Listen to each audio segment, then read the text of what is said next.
Olá, eu sou Rafael Zanata, coordenador de pesquisas do Data Privacy Brasil, e esse é o primeiro informe Os Dados e o Vírus, um informe que a gente analisa as principais polêmicas e as discussões judiciais, e jurídicas sobre o uso de dados no combate à Covid. A gente detalha nesse primeiro informe 4 fatos marcantes que eu queria explicar rapidamente para vocês.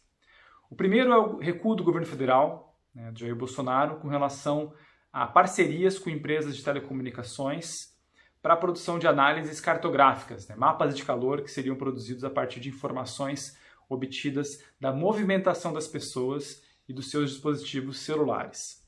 Essa era uma ideia que estava sendo costurada dentro da Anatel com o Ministério da Ciência e Tecnologia, já contava com a aprovação interna e do próprio ministro, mas houve um recuo após pressões do presidente Jair Bolsonaro dizendo que era necessário prudência e respeito ao direito fundamental à privacidade, o direito individual da privacidade.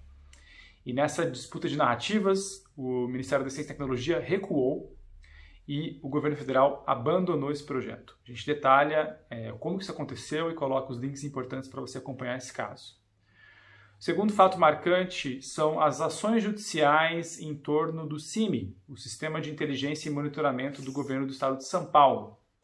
Como é sabido publicamente, o João Dória fez uma parceria com empresas de telecomunicações que produzem relatórios e uma base de dados separada para análise de movimentações, produz um índice de isolamento social a partir das informações de estação rádio base, e alguns cidadãos em São Paulo estão judicializando essa questão, estão entrando com ações populares ou mandados de segurança, pedindo que isso seja eliminado, que o seu próprio chip de celular não conste mais nessa base de dados, ou querendo responsabilizar o Estado por uma violação do direito à proteção de dados pessoais. A gente tem acompanhado com muito cuidado essas ações populares e você pode acompanhar no relatório alguns links para algumas decisões importantes que aconteceram nos últimos dias. O terceiro fato marcante, que vale a pena destacar nesse informe, é o posicionamento do Ministério Público Federal sobre o adiamento da Lei Geral de Proteção de Dados Pessoais. No Congresso, discute-se a possibilidade de deixar a LGPD para o ano que vem, em razão dos custos que ela poderia gerar para as empresas e para o setor privado. O IPF se posicionou de uma forma bastante interessante porque disse que, além de ser uma postergação de uma proteção de direitos coletivos, de direitos fundamentais, a proteção de dados pessoais e a LGPD é fundamental também para parcerias internacionais no combate a crimes, Ou seja, autoridades de inteligência e de investigação criminal dependem da LGPD para estabelecer relações de cooperação com a Europol e outras unidades de inteligência mundo afora. Então, o MPF se posiciona a favor da entrada em vigor da LGPD em agosto de 2020. Essa discussão ainda continuará no Congresso. O quarto fato relevante é o conjunto surpreendente de ações diretas de inconstitucionalidade contra a medida provisória que o governo Bolsonaro editou na última sexta-feira, com relação ao repasse de dados de telecomunicações das operadoras para o IBGE, Instituto Brasileiro de Geografia e Estatística, para a produção do PNAD, uma pesquisa contínua por amostragem estatística, que avalia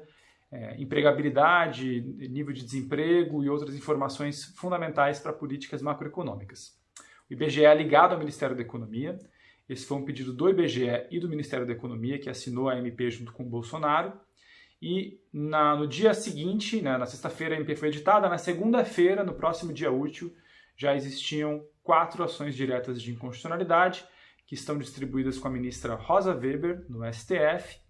e que questionam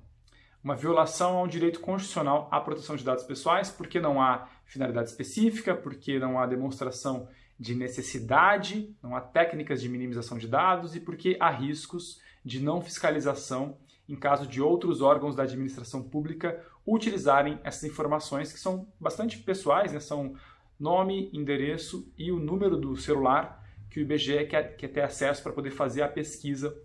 contínua, PNAD. Rosa Weber deu 48 horas para o Procurador-Geral da República se manifestar e no informe a gente detalha como é que essa discussão foi parar no Supremo e quais são os próximos passos. Como vocês viram, são muitas polêmicas jurídicas em torno do uso de dados para o combate à Covid. Se você quiser se aprofundar no assunto, Confira o nosso relatório Privacidade e Pandemia, publicado no dia 15 de abril, disponível no site do projeto Os Dados e o Vírus. Fique com a gente, na semana que vem tem um outro informe sistematizando o que aconteceu no período de uma semana. Até lá!